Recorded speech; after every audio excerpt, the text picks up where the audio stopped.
Hello everyone, আসসালামু আলাইকুম। আমি ফারহানা নাসরিন, ফারহানা ফ্যামিলি ব্লগে আপনাদের জানাই স্বাগত। আজকের পর্বে আমি হাজির হলাম দই পুডিং রেসিপি নিয়ে। চলুন তাহলে দেখে নিই এই দই পুডিংটা কিভাবে তৈরি করতে হয়।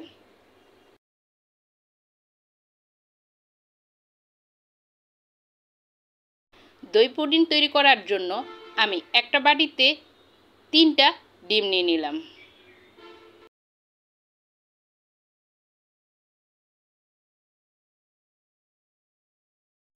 এখন আমি এর মধ্যে দিয়ে দিচ্ছি হাফ চা চামচ পরিমাণ ভ্যানিলা এসেন্স। এটা অপশনাল, এটা না চাইলে আপনারা বাদ দিতে পারেন। আর সামান্য পরিমাণ লবণ দিয়ে দিচ্ছি। আর দিয়ে দিচ্ছি 100 গ্রাম মিষ্টি দই।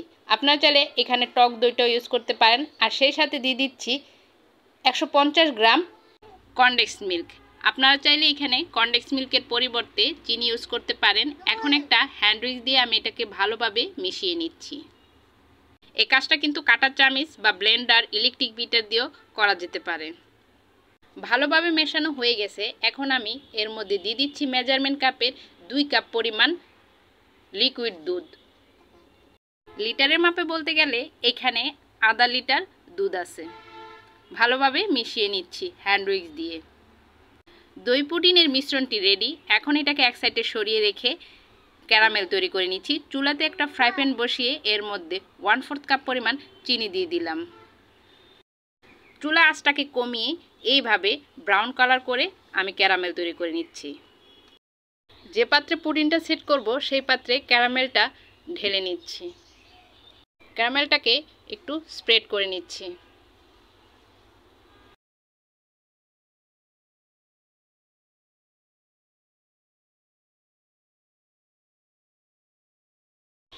ক্যারামেলটা সামান্য ঠান্ডা হওয়ার পর এখন আমি এর মধ্যে পুডিংয়ের মিশ্রণটা ঢেলে দিচ্ছি। আপনারা চাইলে এটাকে ছাঁকনি দিয়ে সেঁকে নিতে পারেন। আমি সরাসরি ঢেলে দিলাম।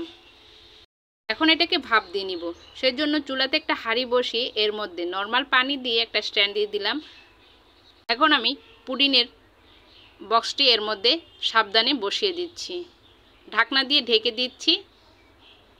ঢাকনা দিয়ে ঢেকে পুডিংটাকে আমি 40 মিনিটের মতো ভাপ দিয়ে নিচ্ছি। ফিরে আসলাম 40 মিনিট পর। ঢাকনাটাকে সরিয়ে নিচ্ছি। আর পুডিংটাও হয়ে গেছে। এখন আমি এটাকে চুলা থেকে নামিয়ে নর্মাল তাপমাত্রায় এনে নর্মাল ফ্রিজে রেখে এটাকে ঠান্ডা করে নিচ্ছি।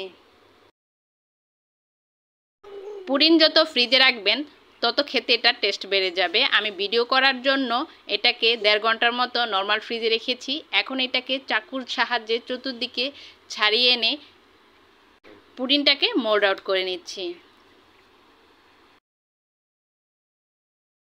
দেখুন তৈরি হয়ে গেল কত সহজে দই পুডিং।